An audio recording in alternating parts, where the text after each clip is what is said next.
The Vanishing Act.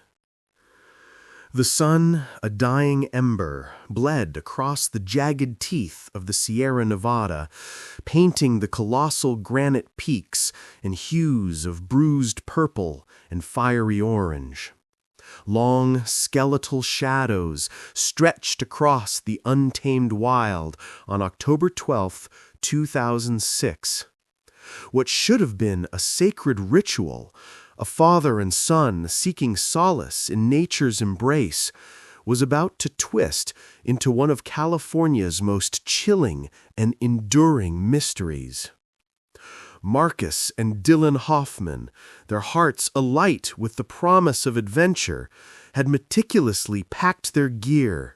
3 days of arduous trails, shared laughter, and unbreakable bonds awaited them in one of America's most breathtaking mountain ranges.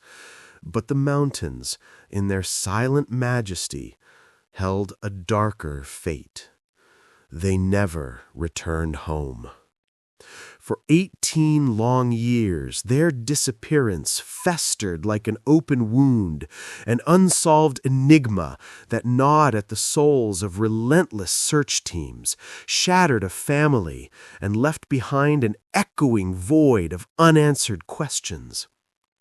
Then, a whisper from the sky.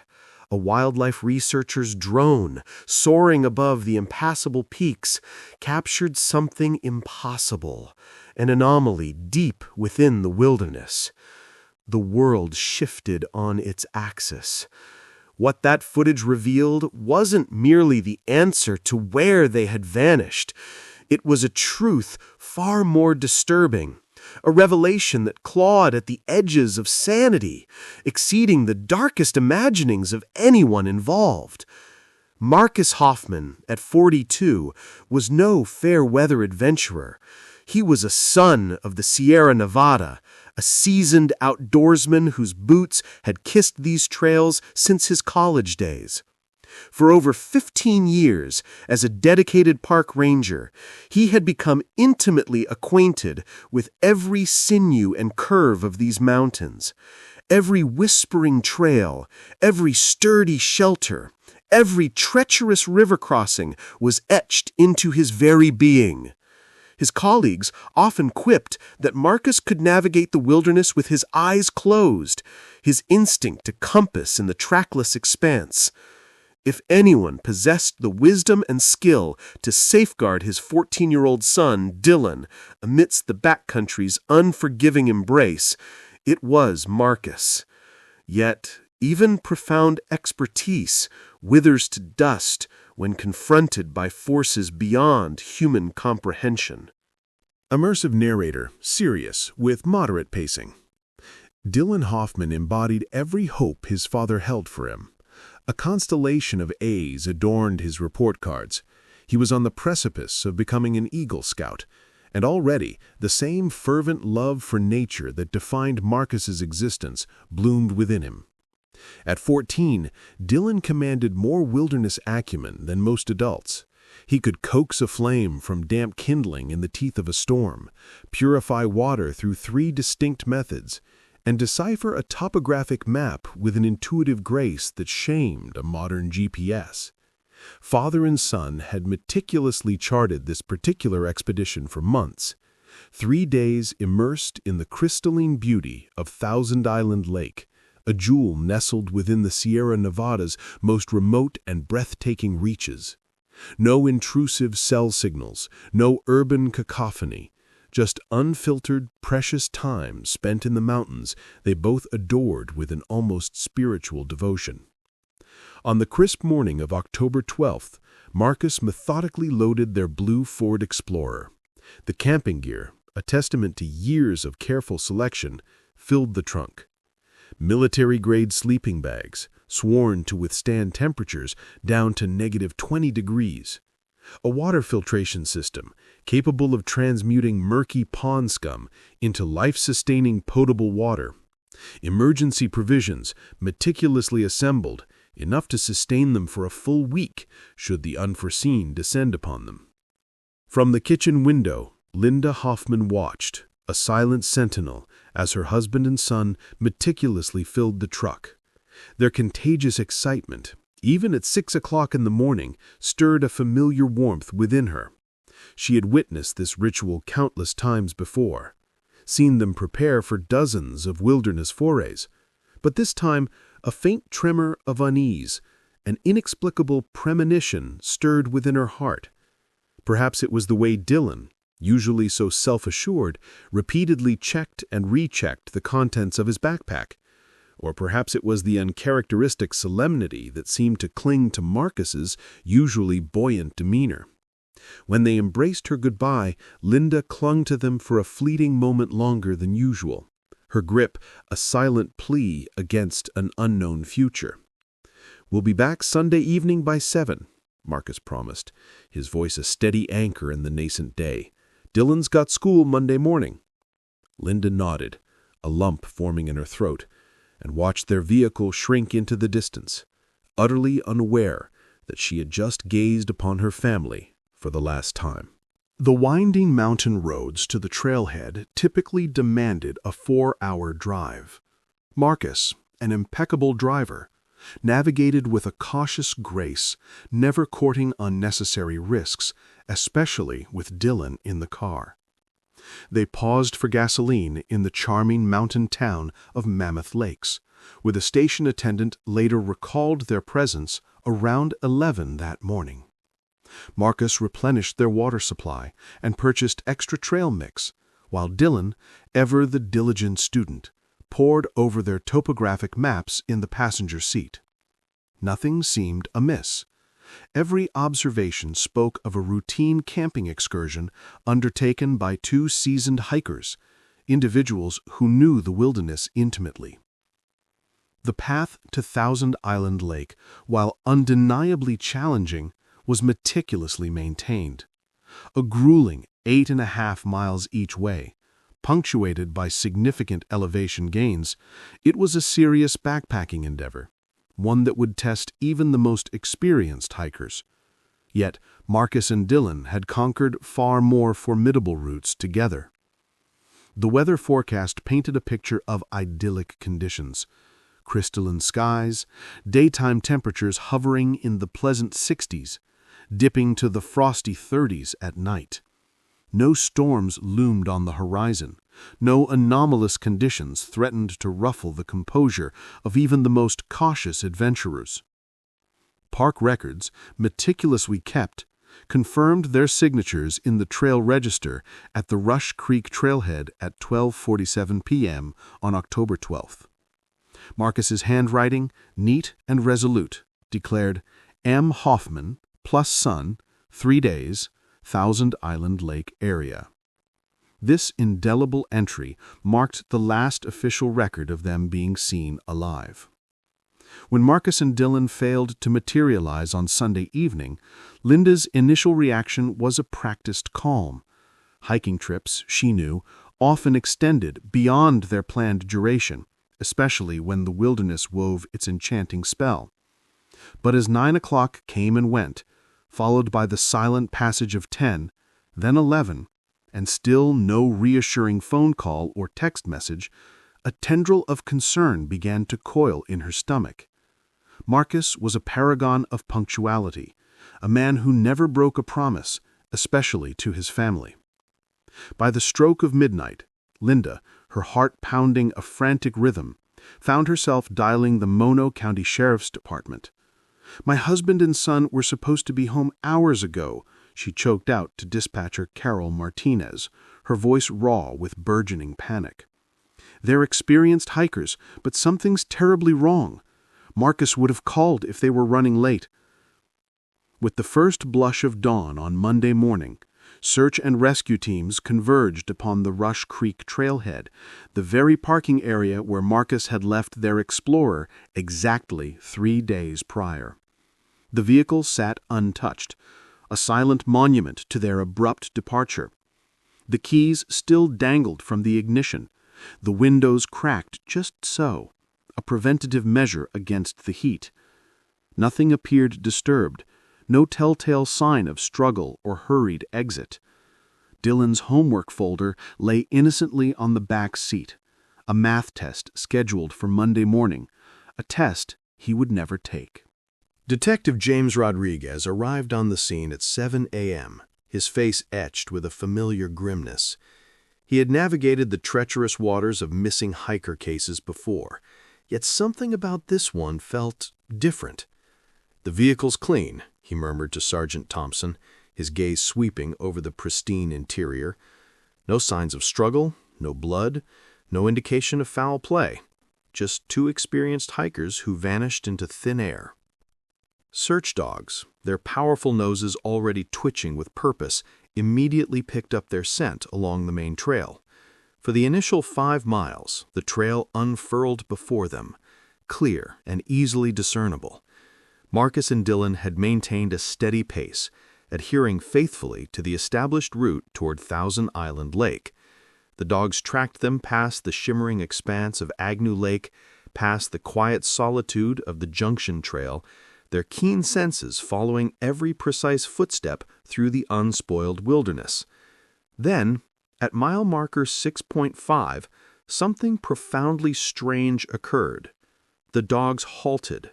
They circled, their usually confident barks replaced by soft, confused whines, their powerful sense of smell utterly defeated. They had lost the scent. Handler Jim Collins, who had dedicated over a decade to working alongside these remarkable animals, looked bewildered. "These animals can track a scent for days, even after heavy rain," he explained to Detective Rodriguez, his voice tinged with disbelief. "But they're acting like the trail just ends, like Marcus and Dylan simply vanished." From that last known scent location, search teams fanned out, spreading like ripples across a pond. Helicopters, their rotors beating a rhythmic pulse against the vastness of the sky, flew meticulous grid patterns over the rugged terrain. But the dense emerald canopy of the forest conspired against them, rendering visibility from above a cruel, impossible dream.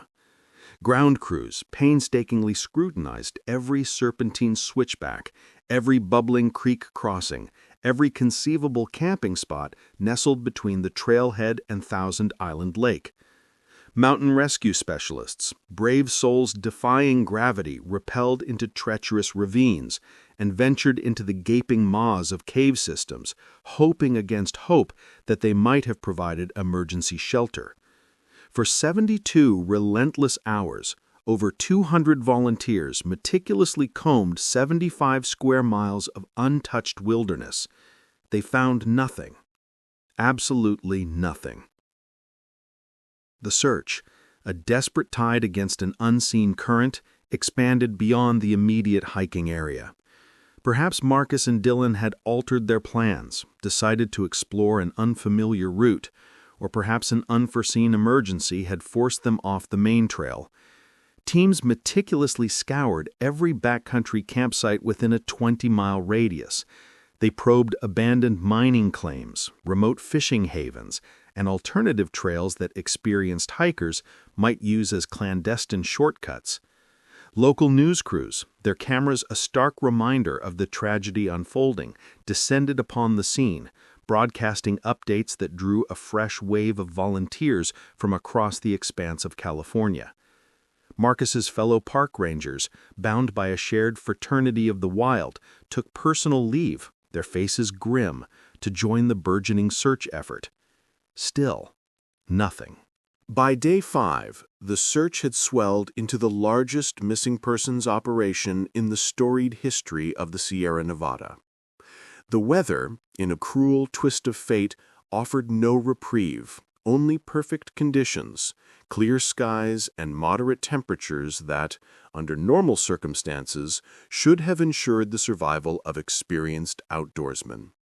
But temperatures plummeted below freezing every night, and even the most unwavering, optimistic rescuers knew, with a sinking dread, that survival time was rapidly dwindling without proper shelter.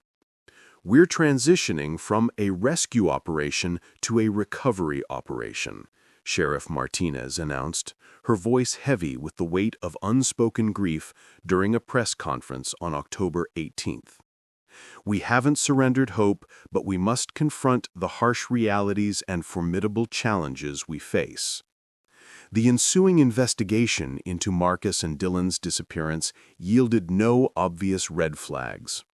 Marcus's life was an open book: a stable marriage, robust finances, a respected career, devoid of any known enemies or personal tribulations.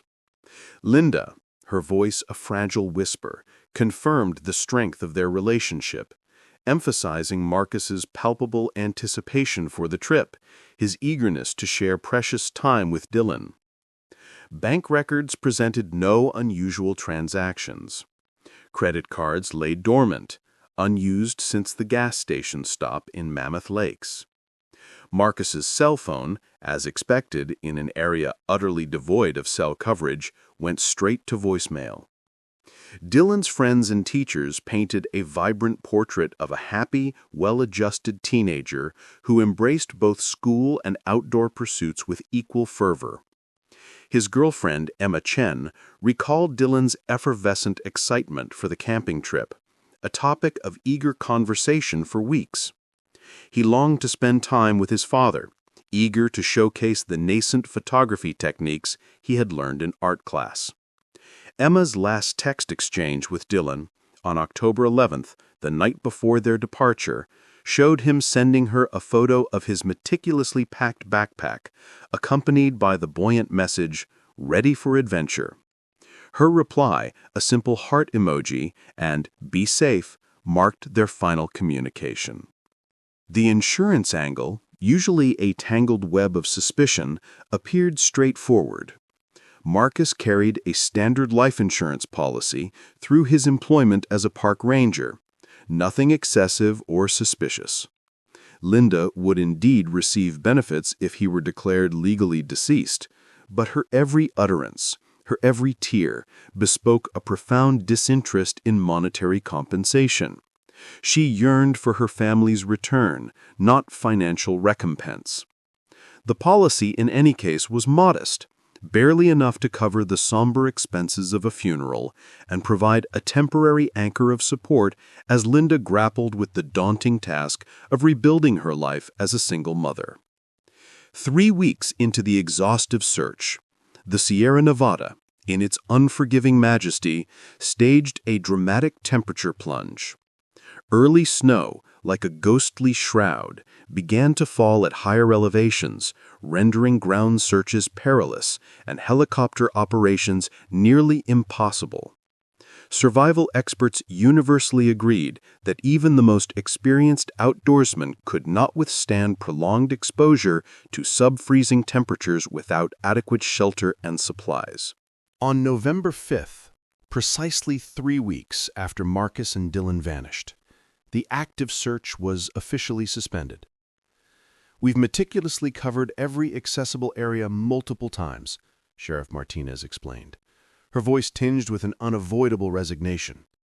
"Weather conditions are rapidly becoming too dangerous for our search teams. We will resume operations in the spring, when conditions improve." The first winter clawed at Linda's soul, a brutal and relentless torment. She refused to surrender, refused to accept that her husband and son were irrevocably lost to her. Every few weeks, driven by a desperate, unyielding hope, she drove to the trailhead and hiked as far as her aching body would permit, her voice hoarse, calling their names until it gave out. She organized volunteer search parties with other family members and devoted friends, meticulously combing areas that the official teams might inadvertently have overlooked. Local hiking clubs, touched by her unwavering spirit, generously donated their time and equipment, spending weekends relentlessly scouring remote corners of the vast wilderness. But the biting grip of winter made searching an almost impossible feat, and the eventual thaw of spring brought no new, heartening discoveries. The second year brought a different, more insidious kind of torment. Linda found herself suspended in an agonizing limbo, caught between the fragile tendrils of hope and the crushing weight of acceptance, between the desperate, primal urge to continue searching and the overwhelming reality that threatened to swallow her whole. She sought solace in the counsel of a grief therapist specializing in ambiguous loss, the unique, soul-shattering trauma of never knowing whether your loved ones are alive or dead. The sessions offered a flicker of relief, a temporary respite, but the relentless questions, like sharp teeth, never ceased to gnaw at her. Were they suffering somewhere, lost and alone? Had their deaths been swift, or had they endured days of agonizing torment in the unforgiving wilderness? The gnawing uncertainty was, almost, worse than the cold hard truth would have been. Spring searches, fueled by a renewed, almost desperate intensity, resumed. The melting snow, a natural reveal, exposed areas that had remained inaccessible during the brutal winter months, offering tantalizing new possibilities for discovery. Search teams meticulously focused on avalanche zones, a grim hypothesis suggesting Marcus and Dylan might have been caught in a slide, buried beneath a frozen shroud until the spring thaw. They painstakingly examined every creek bed, every rocky outcrop, every fallen tree that might, in its gnarled embrace, conceal human remains. Advanced ground-penetrating radar, a beacon of modern technology, was brought in, its invisible gaze sweeping over areas where bodies might lie entombed beneath rockfall or debris. The technology held immense promise, but the terrain, in its sheer vastness and intricate complexity, defied comprehensive coverage. Detective Rodriguez, a man burdened by the weight of unresolved cases, never officially closed the file. Yet, as the months bled into years with no new leads, resources inevitably shifted to other, more pressing investigations. He meticulously maintained detailed records of every whispered tip, every outlandish theory, every fleeting possible sighting reported by hikers and campers. Some claimed to have seen two men matching their descriptions near the shimmering expanse of Lake Tahoe. Others reported suspicious activity at remote cabins scattered throughout the Sierra Nevada. Each lead, no matter how improbable, was thoroughly investigated, but none yielded any tangible evidence of Marcus and Dylan. Most, tragically, proved to be cases of mistaken identity, or the fervent, wishful thinking of compassionate strangers who longed to help, but possessed no real information. The third anniversary of their disappearance, a somber milestone, brought a surge of national media attention. Unsolved Mysteries, a titan of television, featured their case, broadcasting Marcus and Dylan's heartbreaking story to millions of viewers across the country. The episode, a ripple effect of hope and despair, generated hundreds of tips, but investigators, their faces weary, had heard most of the theories before. Some viewers suggested they had been attacked by bears or mountain lions, but no animal remains or discernible evidence of predator activity had ever been found. Others proposed they had plummeted into hidden cave systems or been violently swept away by the furious currents of flash floods. But extensive searches of underground realms and waterways yielded nothing but the cold, hard silence of the wilderness. By year 4, Linda, a woman forged in the crucible of unimaginable grief, had established a fragile routine that offered a semblance of coping with the relentless uncertainty. She worked part-time at a local nonprofit, channeling her raw, emotional energy into the noble cause of assisting other families grappling with missing persons cases. The work, while emotionally challenging, provided a profound sense of purpose that grief counseling alone could not offer. She also meticulously maintained a memorial website, updating it with cherished photos and new information, clinging to the desperate hope that someone, somewhere, might recognize Marcus and Dylan from their hiking adventures. The site garnered thousands of visitors, but generated no truly useful leads. Local hiking communities, a vibrant tapestry of shared passion, kept Marcus and Dylan's memory alive through annual memorial hikes and the establishment of scholarship funds. The Marcus and Dylan Hoffman Trail Safety Foundation, a poignant tribute, provided emergency equipment and invaluable training to backcountry hikers, a powerful effort to prevent other families from enduring similar, unimaginable tragedies. Linda participated in these events, finding a strange, bittersweet comfort in conversing with other outdoor enthusiasts who intimately understood the inherent risks and profound rewards of wilderness exploration.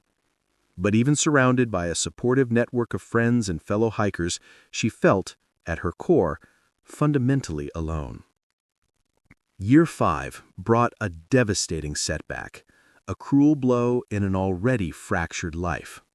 Linda's father suffered a massive heart attack, forcing her to dedicate months to his care, all while simultaneously grappling with her own suffocating grief and the ongoing, seemingly endless search efforts. The relentless stress was overwhelming, and for the first time since Marcus and Dylan's disappearance, she seriously contemplated ceasing the active search. Perhaps, a weary voice whispered in her mind, it was time to accept their absence, to focus on the arduous task of rebuilding her fractured life. Her father eventually recovered, but the experience, a stark confrontation with her own mortality, forced Linda to acknowledge the terrifying possibility that she might never learn what truly befell her family. The legal system, a slow and unyielding leviathan, eventually demanded a decision regarding death declarations. 7 years was the standard waiting period for missing persons cases, but Linda, a fierce lioness defending her cubs, fought the process every step of the way. She retained attorneys, their legal maneuvers designed to delay the proceedings, arguing passionately that active search efforts must continue indefinitely. The courts, while sympathetic to her profound anguish, were bound by practicalities. Without definitive evidence of life or death, legal procedures had to inexorably move forward. In March 2013, nearly 7 agonizing years after the disappearance, Marcus and Dylan Hoffman were legally declared dead. The insurance settlement, a cold comfort, provided a financial security Linda had never desired. She dedicated the vast majority of the money to fund continued search efforts and to support other missing persons cases, a testament to her enduring empathy. A private investigator, a specialist in the labyrinthine world of cold cases, was retained, bringing a fresh perspective and the cutting edge of modern technology to areas that had been meticulously searched before.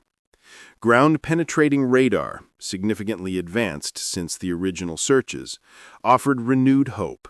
New GPS mapping techniques, refined and precise, could now identify previously overlooked locations where remains just might, be concealed.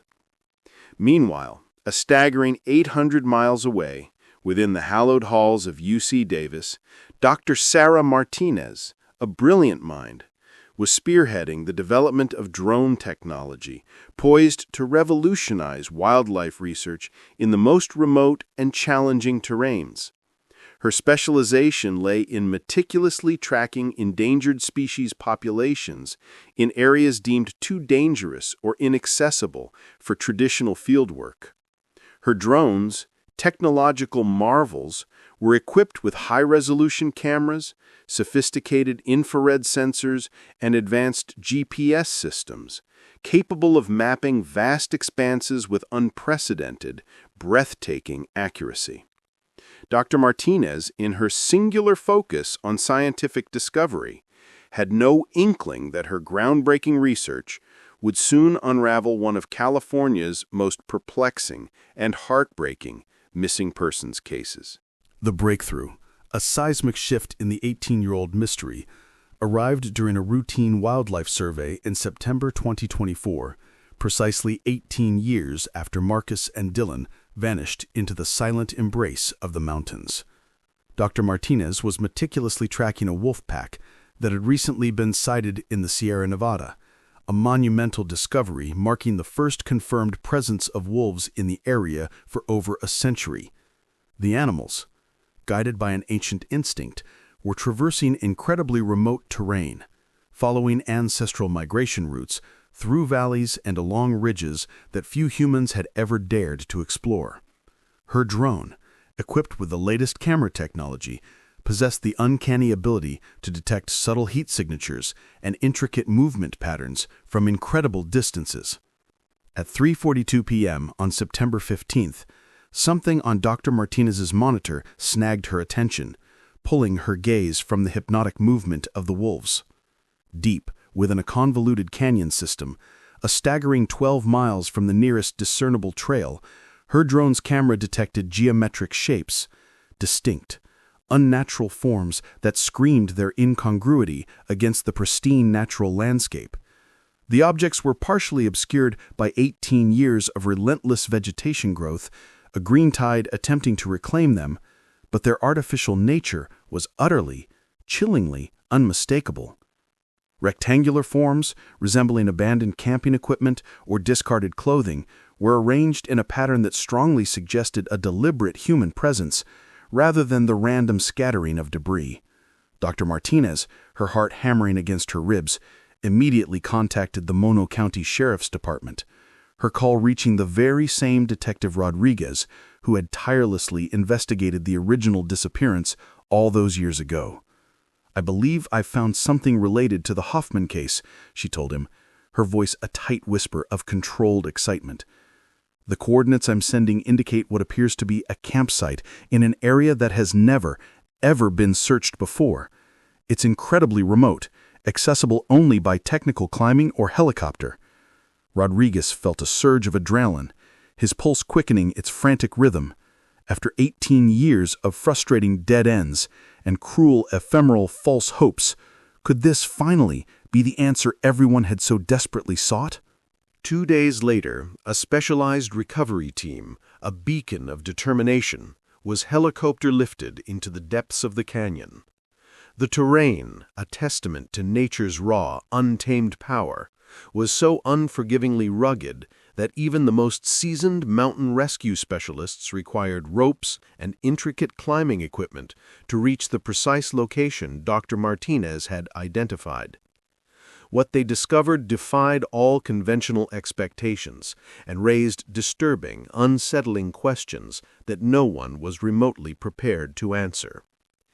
Hidden within a natural shelter, a protective embrace formed by towering, overhanging rocks, shielded from the relentless elements and the opportunistic scavenging of wildlife, was an elaborate survival camp. This meticulously constructed sanctuary had clearly been occupied for an extended, considerable period. The campsite was organized with an almost obsessive precision, bearing the unmistakable hallmarks of long-term habitation rather than a temporary, hastily erected emergency shelter.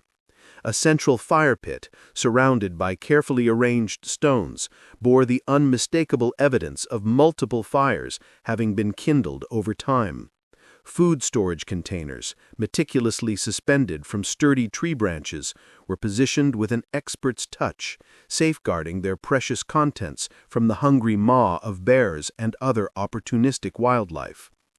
Sleeping areas had been painstakingly carved out of the rocky ground and lined with fragrant pine needles and discarded clothing, providing a crucial layer of insulation against the unforgiving cold. Most disturbing of all, the camp bore unequivocal evidence of 2 occupants, individuals who had clearly collaborated, their efforts intertwined in a desperate struggle to survive in impossible conditions. Personal items, like ghostly relics of a bygone era, confirmed the team had stumbled upon Marcus and Dellen's final tragic location. Dellen's distinctive red backpack, a splash of vibrant color against the muted tones of the wilderness, hung from a tree branch, its contents remarkably preserved by the dry, crisp mountain air. Marcus's Park Service jacket, a symbol of his unwavering dedication, lay carefully folded near one of the sleeping areas, as if he had just shed it moments before. Scattered throughout the campsite were items that matched, with chilling precision, the inventory Linda had provided 18 years earlier. But their meticulous arrangement suggested something far more intricate, far more sinister than a simple hiking accident.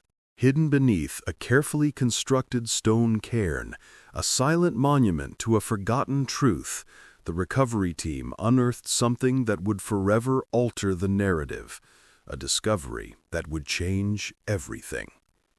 Wrapped in waterproof material, painstakingly protected from the relentless assault of the elements, was a journal.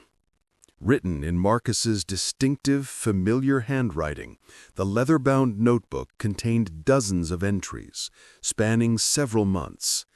It documented not merely their desperate efforts to survive, but something far more sinister, a creeping dread that permeated every page. The first entry, stark and unsettling, was dated October 15, 2006, precisely 3 days after they vanished. The final, agonizing entry was dated February 23, 2007, more than 4 months later. Human remains were indeed discovered within the camp, but their condition and precise positioning raised a chilling litany of questions that forensic experts struggled desperately to answer. The bones bore no discernible signs of animal predation or violent trauma, suggesting peaceful deaths rather than a brutal attack or a sudden accident. But their location, deep within an unexplored canyon, miles from any established trail, rendered their presence impossible to explain through conventional, rational theories. How, then, had Marcus and Dylan reached this incredibly remote location? Why had they lingered for months, choosing to remain instead of actively seeking rescue? And what unspeakable events had transpired during those final, agonizing weeks that Marcus felt so utterly compelled to document in his journal? The journal entries, a testament to a truth long buried, would reveal a reality more disturbing, more horrifying than anyone could have possibly imagined. But those devastating revelations were still to come, held captive within the yellowed pages. For now, the recovery team, their faces etched with a profound gravity, focused on meticulously documenting the scene and preparing the remains for the solemn journey back to civilization. After 18 long, agonizing years of relentless searching, Linda Hoffman was about to confront the truth of what had befallen her family. But the answers she had so desperately sought, the closure she had yearned for, would bring no comfort, only new, unsettling questions about the true, insidious nature of their disappearance and the dark, unseen forces that had conspired to keep them hidden within the silent, impenetrable embrace of the mountains for so long. Detective Rodriguez's hands, betraying a tremor he could not suppress, carefully opened Marcus Hoffman's journal for the very first time. After 18 years of frustrating dead ends, of countless sleepless nights spent chasing shadows, the answers he had so desperately yearned for were finally, tantalizingly, within reach. But nothing, absolutely nothing, could have prepared him for the chilling depths of what those pages would soon reveal. The first entry, dated October 15, 2006, began with what appeared to be a mundane, almost routine account of their hiking experience. But as Rodriguez delved deeper, plunging into the labyrinthine narratives, the true, escalating horror of their predicament began to emerge with a suffocating clarity. October 15, 2006, Day 3. Dylan twisted his ankle badly yesterday, crossing the creek near mile 7. Much worse than we initially thought. He can barely put any weight on it now. We're sheltered in this canyon for now, but I'm starting to worry we might be here longer than planned. The good news is we have plenty of water from the spring, and our food supplies should last another week if we're careful. The initial entries painted a picture of responsible, resourceful wilderness survival, a testament to Marcus's expertise. He meticulously documented their daily routines, Dylan's agonizingly slow recovery from his injury, and their concerted, desperate attempts to signal for help. They built towering fires during the day, sending plumes of smoke curling skyward, clinging to the desperate hope that they would attract the vigilant eyes of search helicopters. They painstakingly spelled out SOS with carefully arranged rocks in clearings, their silent plea visible from above. But something shifted dramatically after the first week, a subtle, insidious change that Marcus's keen wilderness instincts immediately registered. His tone, once confident and resolute, began to fracture, giving way to an escalating desperation.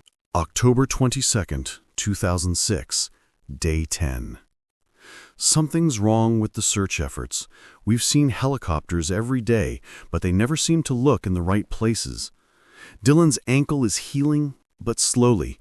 We could probably make it back to the main trail now, but I keep hearing strange sounds at night.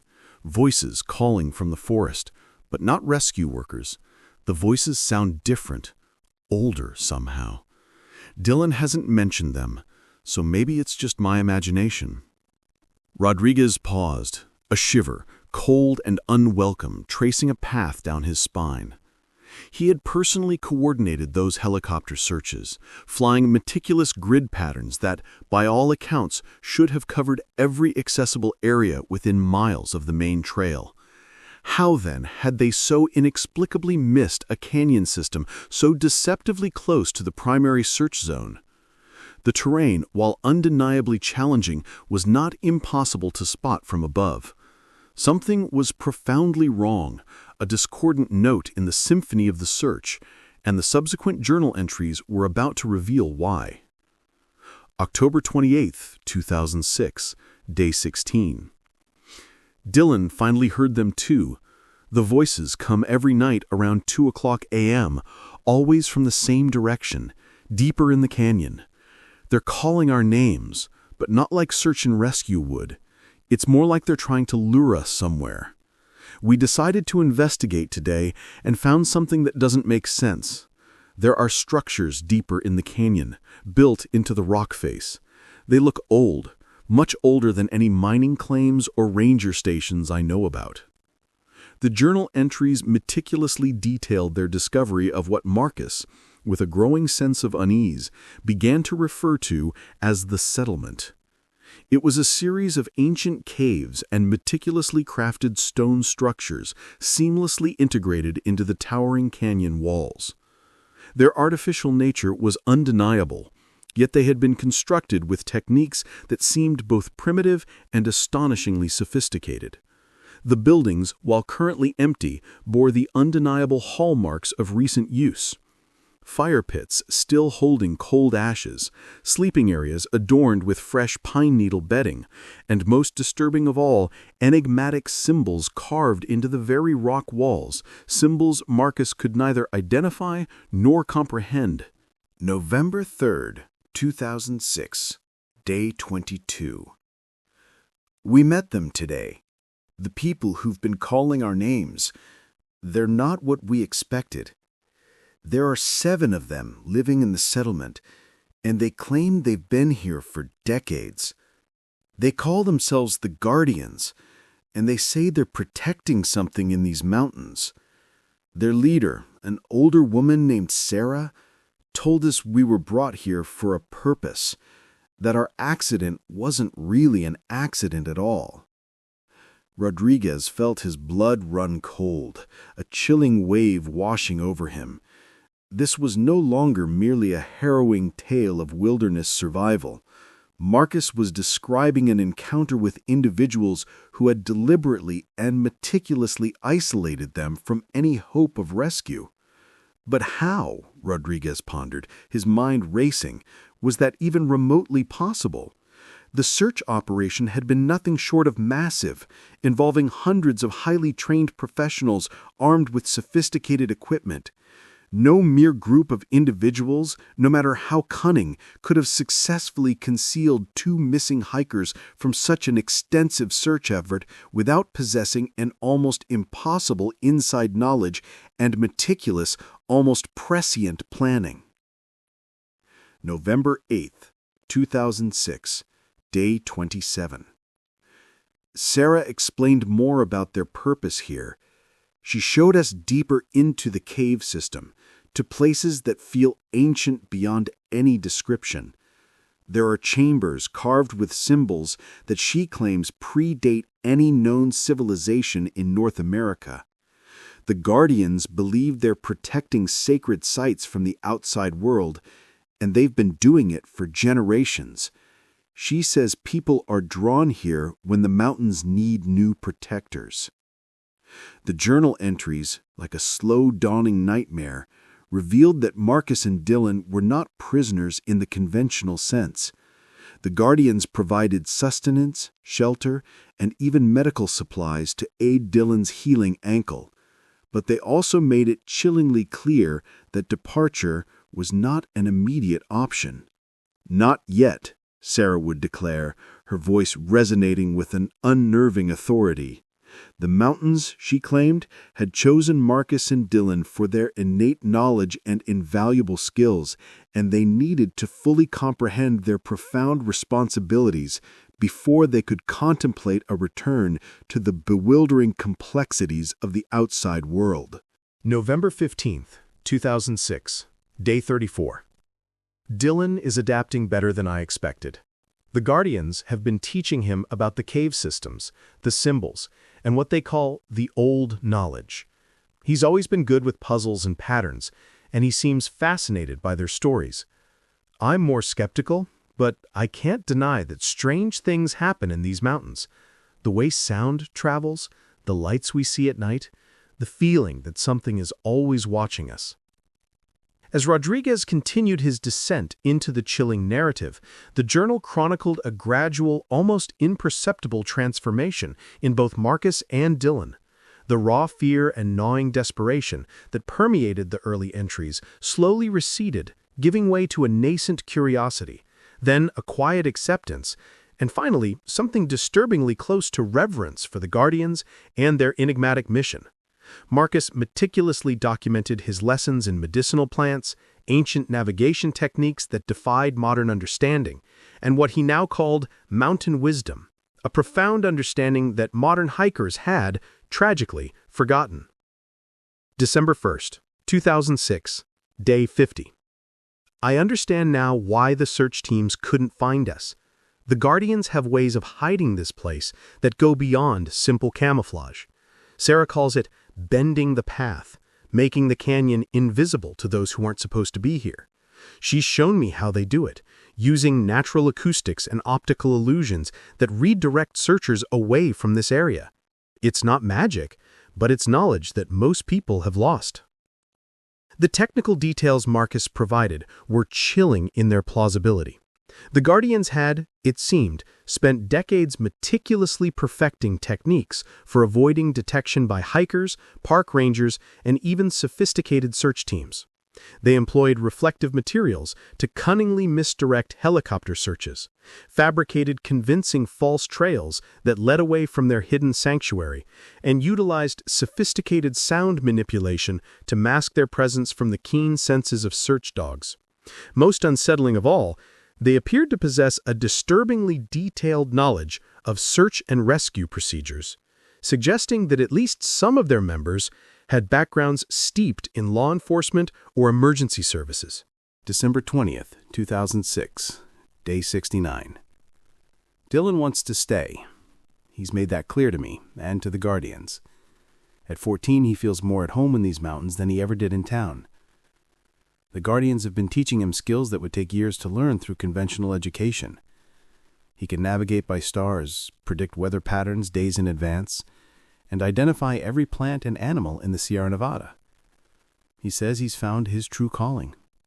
Rodriguez felt a wave of nausea wash over him as he read Marcus's heartbreaking account of witnessing his son embrace a life of profound isolation from the modern world. The journal, a silent testament to a father's internal struggle, revealed a deepening conflict within Marcus. He wrestled with his primal parental instincts, his unwavering need to protect Dylan, against a growing, insidious belief that the Guardians might, in their twisted way, be offering something truly valuable. The entries painstakingly documented a man slowly being converted to a worldview he had never before considered, systematically questioning everything he had once believed about civilization, progress, and what constituted a truly meaningful life. January 10th, 2007, Day 90. 3 months since we arrived. Linda must think we're dead by now. The thought of her grief is almost unbearable, but Sarah says there are larger considerations. The knowledge the Guardians protect is more important than individual families or personal desires. She's shown me evidence of what happens when sacred sites are discovered by the outside world. Commercial development, tourist pollution, the destruction of places that have remained unchanged for thousands of years. The journal entries meticulously detailed Marcus's systematic indoctrination into the Guardians' insidious belief system.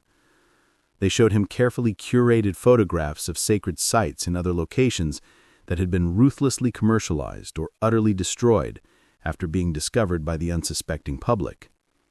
They provided carefully crafted historical accounts of ancient civilizations that had tragically collapsed when their spiritual centers were compromised. Slowly, insidiously, Marcus began to accept the terrifying notion that his disappearance and Dylan's served a higher, more profound purpose. January 25th, 2007, Day 105. I've made my decision. Dylan and I will stay with the Guardians permanently. The outside world has nothing to offer compared to the wisdom and purpose we've found here. Sarah has explained the initiation process, the final commitment that will make us true protectors of the mountain. It involves letting go of our former identities completely, including any desire to return to our previous lives. Linda will grieve, but she'll eventually understand that we died serving something greater than ourselves. Detective Rodriguez's hands were shaking violently as he read Marcus's final, chilling entries. This was no longer merely a missing persons case. It was a harrowing, agonizing story of systematic brainwashing, of cult indoctrination that had mercilessly claimed 2 innocent lives. The Guardians had wielded isolation, manipulation, and psychological pressure with chilling precision, meticulously working to convince Marcus that abandoning his beloved family was not just acceptable, but morally imperative. They had meticulously transformed a devoted father, a man sworn to protect, into someone willing to orchestrate his own disappearance, to fake his own death, all for their twisted cause. February 10th, 2007, Day 121. The initiation ceremony is tomorrow. Sarah says it will be Dylan's 16th birthday present, even though his actual birthday isn't until next month. The ritual involves drinking a tea made from local plants that will help us shed our old skin and be reborn as true mountain guardians. Dylan is excited, but I'm having second thoughts. Something feels wrong about the whole process, but it's too late to change course now. The final entries in Marcus's journal were scrawled in an increasingly shaky, almost illegible handwriting, suggesting a profound physical illness or a catastrophic psychological breakdown. He described harrowing hallucinations, disorienting memory loss, and periods of utter confusion that eerily coincided with the Guardians' insidious preparation rituals.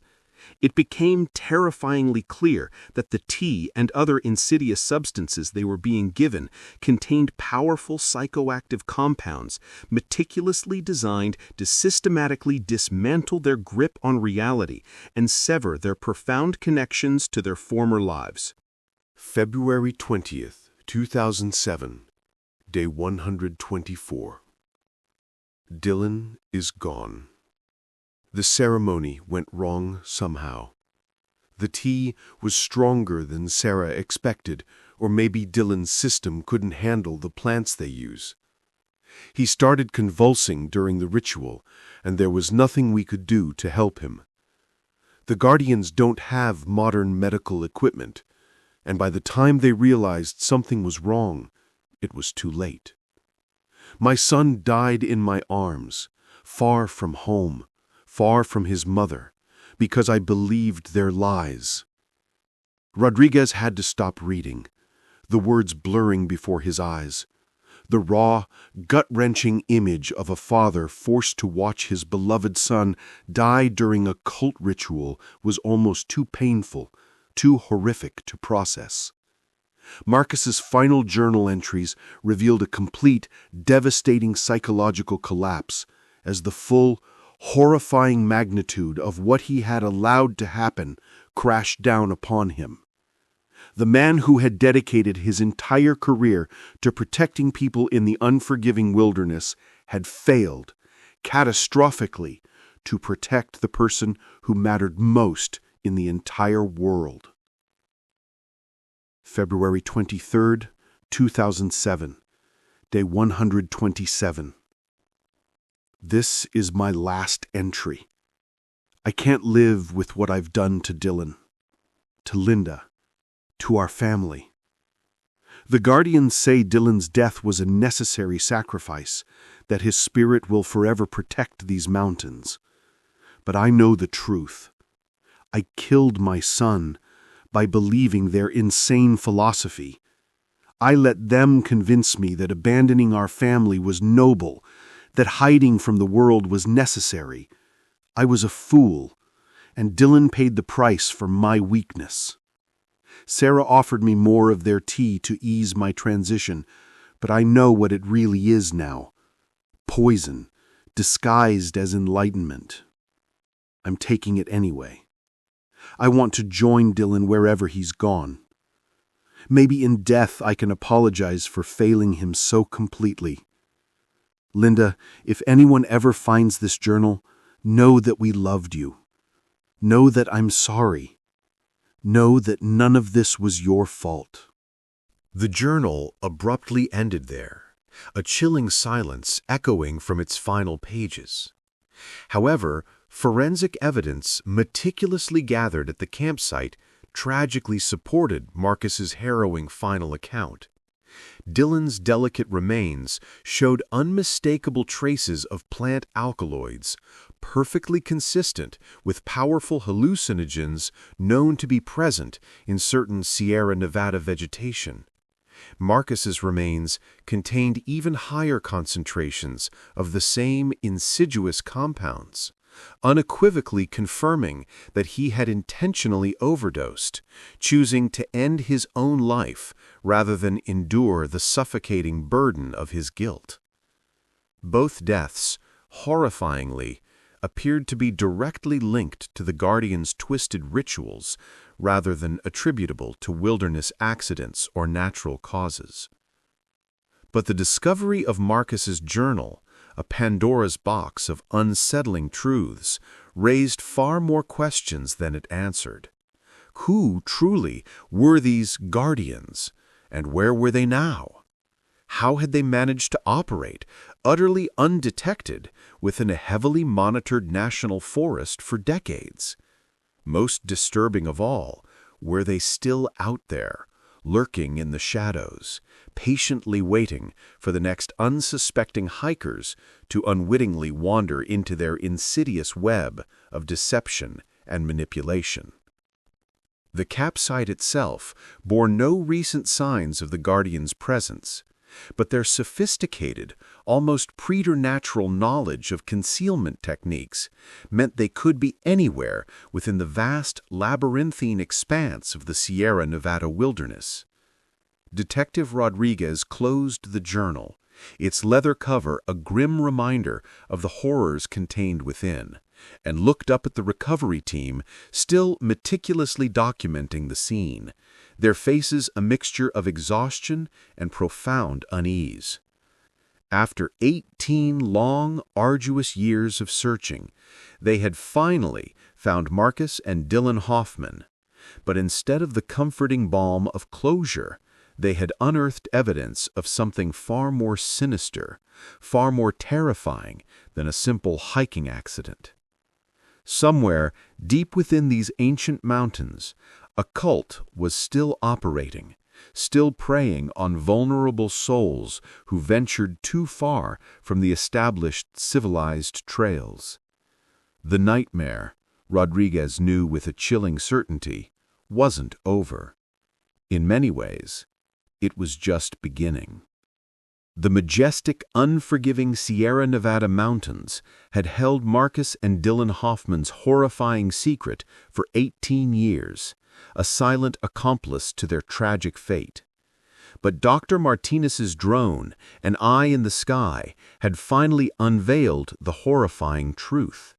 What began as a cherished father-son camping trip had spiraled into a tragic, devastating encounter with a cult, an insidious entity that ruthlessly preyed on lost hikers, employing isolation and manipulation to systematically sever their victims' connections to the outside world. Marcus's journal entries painted a chilling, agonizing picture of how ordinary, well-meaning individuals can be gradually, meticulously converted into believing that abandoning their own families serves a higher, almost divine purpose. Linda Hoffman, her spirit scarred but unbroken, finally possessed the answers she had so desperately sought. But those answers, a bitter draught, brought her no comfort, no solace. Her beloved husband and son had not perished in a hiking accident. They had been systematically brainwashed, their minds twisted by individuals who had convinced them that disappearing forever was not just acceptable, but morally imperative. Dylan, her vibrant, curious son, had died during a cult ritual involving powerful hallucinogens, his young life tragically cut short. And Marcus, her steadfast, loving husband, had taken his own life, unable to bear the crushing weight of guilt for what he had allowed to happen. The most terrifying, most insidious aspect of this case, however, isn't merely what happened to the Hoffmans. It is the chilling realization that the guardians are still out there, somewhere within the vast, untamed wilderness, patiently waiting, observing for the next vulnerable hikers to innocently wander into their deceptive, manipulative web. Their sophisticated, almost supernatural knowledge of concealment techniques and search procedures means they possess the chilling ability to strike again, at any moment. The mountains that Marcus so deeply loved and trusted, the very sanctuary he sought, ultimately became his family's tomb. But the dark, malevolent forces that destroyed them remain hidden in the shadows, patient, silent, and as deadly as ever.